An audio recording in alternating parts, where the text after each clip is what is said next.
Nic salts are becoming more and more popular, and picking the correct nic salt device or pod mod can be tricky. Today we will be comparing the top 4 vape pod devices on the market right now. The Vapeccino Mate 1, the Suorin Air Ultra, the Suorin Drop Ultra, and the Kilo 1K Ultra. Today we'll be looking at 3 main categories: battery life, the pod, and overall shape and size. First, let's look at battery life. Battery life is always important because flavor doesn't matter if your device is dead. Battery life for these devices is rated in milliamp hours. The higher the milliamp hour, the longer your device can go between charges. Let's take a look at how these devices stack up. The 1K Ultra by Kilo has a 350 milliamp hour internal battery. The Mate 1 comes in at 410. The Air Ultra has a 400 milliamp hour internal battery. And finally, the Drop Ultra comes in at 310.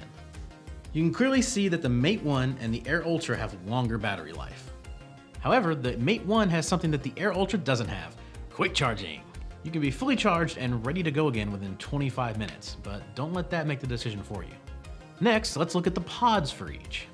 The pods, or cartridges, are just as important as the battery.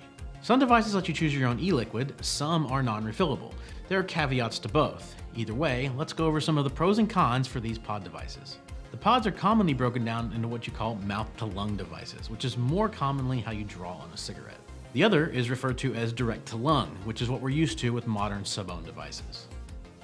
The Vapeccino and both Suorin devices allow you to choose your own e-liquid. This is great if you have a favorite all-day vape or you're adventurous and like to try a lot of different flavors. In theory, you could just buy some extra pods and fill them up with whatever you choose.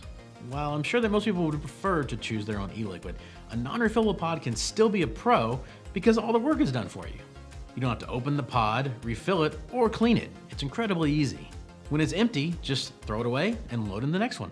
Companies like Kilo actually sell pods that are preloaded with their own flavors that you can buy in packs. But if they don't make a flavor you like, it doesn't make a lot of sense because the pods are proprietary to the devices, so you're kind of stuck. Let's move on to size and shape. Most people like these devices because they're small and discreet, but they're not all the standard stick and pin design like the Vapeccino or the Kilo 1K. For instance, the Suorin Drop looks like a teardrop. The mouthpiece is thin and narrow, and the battery portion is wider and thick, whereas the Air Ultra is super thin, rectangular, and comes in at only 8 millimeters thick, just slightly larger than a credit card. It really doesn't matter what you choose, stick or pin, teardrop, or rectangular. They're all small, discreet, and fit perfectly in your purse or pocket. So let's recap. First, we have the Kilo 1K Ultra.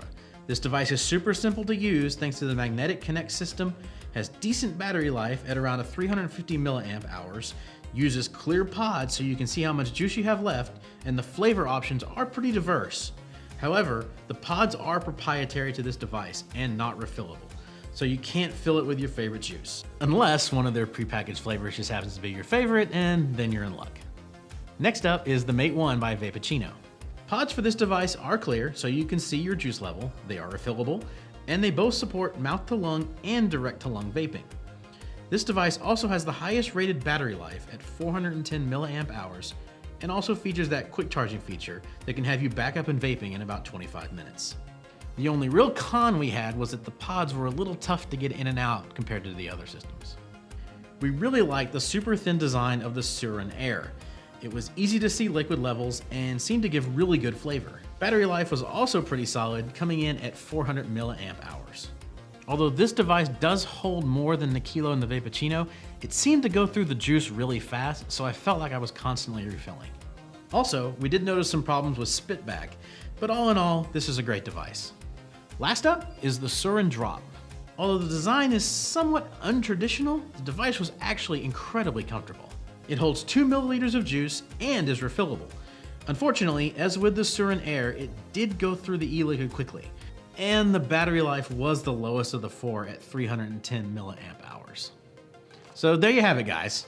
Now, obviously, when picking out a device, it's all gonna come down to your preference and what you're looking for in a device. We hope this video has provided you with enough information to help you make a decision. And if you have any questions, just hit us up down in the comments. We're always happy to help. Bye, everybody.